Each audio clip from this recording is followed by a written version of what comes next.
काँग्रेसचे 10 नगरसेवक एमआयएम मध्ये दाखल झाले, ते अशोक चव्हाणांची खेळी मानल्या जाते. आपण याकडे कसं पाहता? अशोक चव्हाणांना हिरवा भाजप करायचा आहे आणि जनता देखील ओळखून आहे की एमआयएम कोणाच्या इशाऱ्यावर चालली आहे, कोण त्यांच्या पाठीमागं पाठबळ देते ते मी सांगण्याची गरज नाही.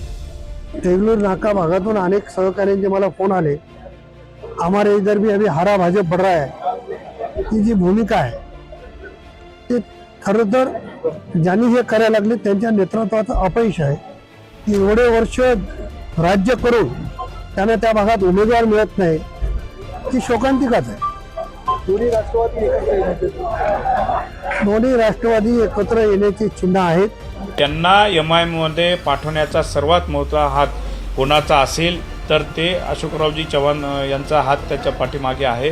जे 3-3 टर्म 4-4 टर्म नगरसेवक म्हणून जे राहिलेले काँग्रेस पक्षाने त्यांच्यावर विश्वास ठेवून त्यांना वेळोवेळी तिकीट दिलेलं आहे आणि ते काँग्रेस पक्षाचे नगरसेवक राहिलेले आहेत 20-20 वर्षापासून. आज ते 8 ते 10 जण सगळेच्या सगळे गेलेले नाही आहेत, पण 7-8 जण नगरसेवक गेलेले आहेत, एमआयएममध्ये सामील झालेले आहेत. पण आपल्याला सर्वांनाच माहिती आहे की त्यांना एमआयएममध्ये पाठवण्याचा सर्वात मोठा हात कोणाचा असेल तर ते अशोकरावजी चव्हाण यांचा हात त्याच्या पाठीमागे आहे. आणि आपणही बघतो काल परवा व्हिडिओच्या माध्यमातून हे सगळेच्या सगळे नगरसेवक अशोकराव चव्हाण साहेब यांच्या घरी रात्री बेरात्री 2-3 वाजता गेलेले होते. याच्यावरून उघड होते की एमआयएममध्ये पाठवण्याचा घाट कोणाचा आहे. नांदेडमध्ये काँग्रेस संपवण्याचा घाट कोण विचार करते.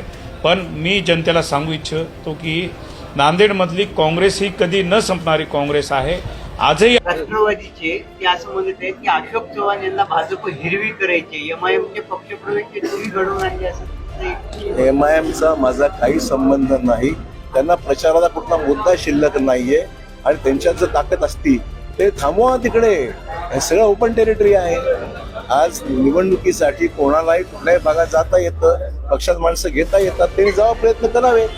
आमचा एमआयएमचा काहीचाही संबंध नाही. आम्ही आमच्या परीने जे उमेदवार आमच्याकडे सक्षम वाटतात त्यांना आम्ही घेत आहोत. त्यामुळे त्यांना काय बोलायचं ते बोलू द्या. त्यांना माणसं मिळत नाही ते त्याचं दुर्दैव. ते आमचे उमेदवार कोण होतात त्याची वाट पाहत आहे. आमची काही कुठलीच मागणी नाही. भाजपकडे राष्ट्रवादीची कुठलीही मागणी नाही.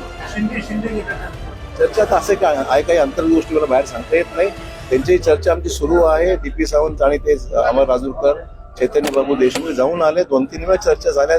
त्याची उत्तराची प्रतीक्षा आहे. आम्ही तयार ठेवलेलीच आहे. तयारी करावीच लागेल ना.